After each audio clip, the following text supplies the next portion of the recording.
मंडळी, नगर परिषद आणि नगरपंचायत निवडणुकीचा निकाल काल लागलेला असून सांगलीत याची चर्चा आहे। सगळ्यात मोठी चर्चा म्हणजे ज्याने महाराष्ट्राच्या राजकारणातील सर्वात मोठ्या किंग मेकरला त्यांच्याच घरात आरसा दाखवलेला आहे।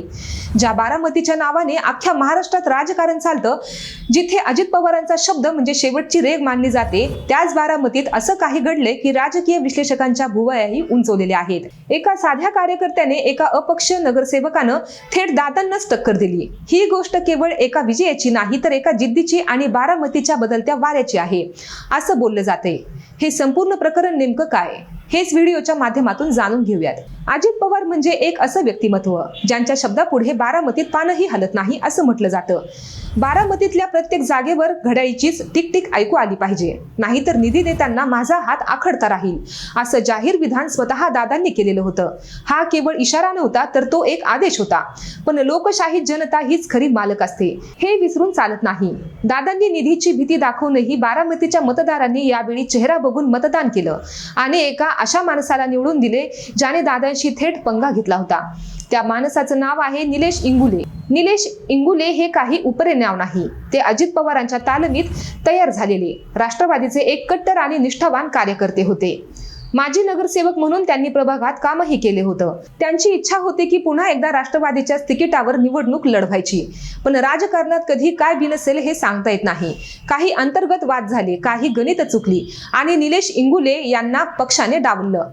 ज्या नेत्यासाठी आयुष्य वाहिलं त्यांनी साथ सोडल्यावर कोणताही कार्यकर्ता खचून गेला असता, पण इंगुले यांनी वेगळाच रस्ता निवडला। त्यांनी ठरवलं की आता माघार नाही तर थेट लढाई द्यायची। पक्षातून बाहेर पडताना निलेश इंगुले यांनी एक अशी गर्जना केली जिची चर्चा आजही बारामतीच्या गल्लीबोळात होते। माझ्या अंगाला गुलाल लागणारच, कुणीही अडवून दाखवा असं ओपन चॅलेंज त्यांनी थेट राष्ट्रवादीला दिलं। एका साध्या कार्यकर्त्याने इतका मोठा शब्द टाकणं म्हणजे आगीशी खेळण्यासारखं होतं।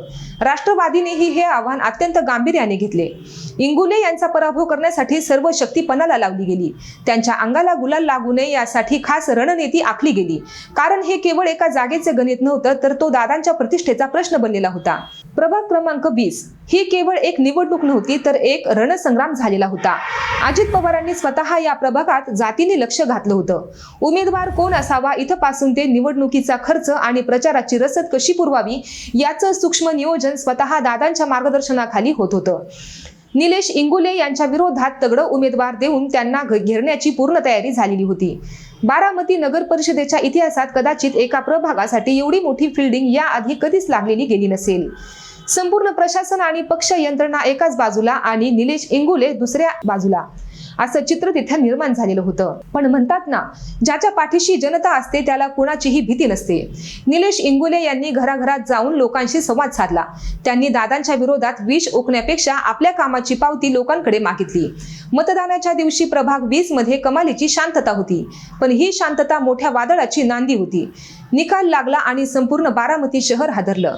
ज्या निलेश इंगुले यांना हरवण्यासाठी दादांनी स्वतः ताकद लावलेली होती, त्याच इंगुले यांनी विजयी पताका फडफडली। राष्ट्रवादीच्या बालेकिल्ल्यात त्यांच्याच नाकाखाली एका अपक्ष उमेदवाराने गुलाल उधळलेला होता। या विजयाची चर्चा केवळ बारामतीत नाही तर अख्ख्या पुण्यात आणि राज्यात झाली। खुद्द राष्ट्रवादीचे पदाधिकारी ही दबक्या आवाजात म्हणू लागले की पठ्ठ्याने करून दाखवलं। अजित पवारांशी पंगा घेऊन निवडणूक जिंकणं हे अशक्य प्राय मानलं जायचं, पण इंगोले यांनी ते शक्य करून दाखवलं। अजित पवारांचा एक दरारा आहे की ते ज्याला गाडण्याचा शब्द देतात त्याला राजकारणातून संपवतातच।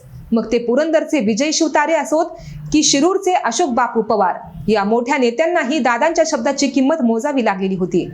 पण निलेश इंगोले यांनी या परंपरेला छेद दिला आणि बारामतीचा नवा इतिहास लिहिला। मात्र बारामतीत दादांना लागलेला हा एकमेव धक्का नव्हता। निलेश इंगुले हे तर एक फक्त उदाहरण होतं, पण त्यांच्यासोबत इतर 5 अपक्षांनीही बारामती नगर परिषदेमध्ये शिरकाव केला। हा निकाल म्हणजे अजित पवारांच्या एकहाती सत्तेला बसलेला मोठा सुरुंग होता। दादांनी घड्याळ नाही तर निधी नाही असा जो इशारा दिला होता तो बारामतीकरांना रुसला नाही की काय असा प्रश्न आता उपस्थित होतोय। कारण केवळ एक प्रभागात नाही तर शहराच्या विविध भागात मतदारांनी प्रस्थापित सत्तेला नाकारून अपक्षांना पसंती दिली। दुसरीकडे राष्ट्रीय समाज पक्षाचा वनिता अमोल सातकर यांनी तर कहरच केला। त्यांनी प्रभाग क्रमांक 5 मधून निवडणूक लढवली आणि राष्ट्रवादीच्या एका दिग्गज नेत्याच्या मुलीला पराभवाचं पाणी पाजलं.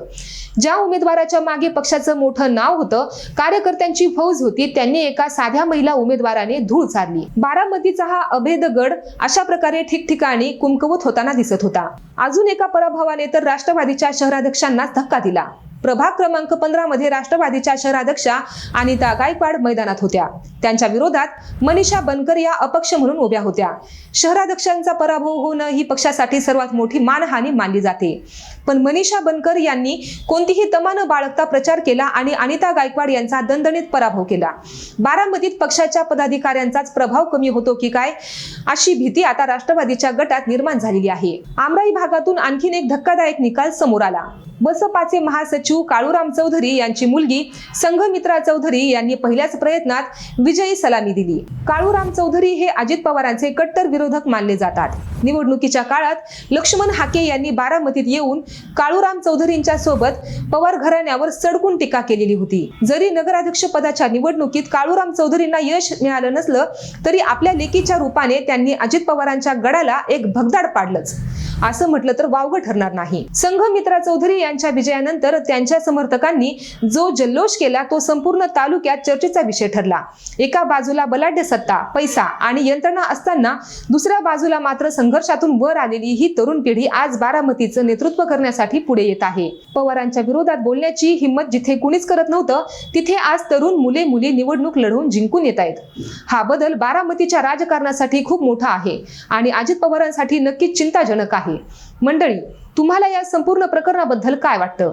अजित पवारांच्या बाले किल्ल्यात लागलेले हे धक्के त्यांच्या भविष्यातील राजकारणावर काय परिणाम करतील? आम्हाला कमेंटमध्ये नक्की कळवा आणि अशाच अपडेटसाठी पब्लिक कट्टाला सबस्क्राईब करायला विसरू नका.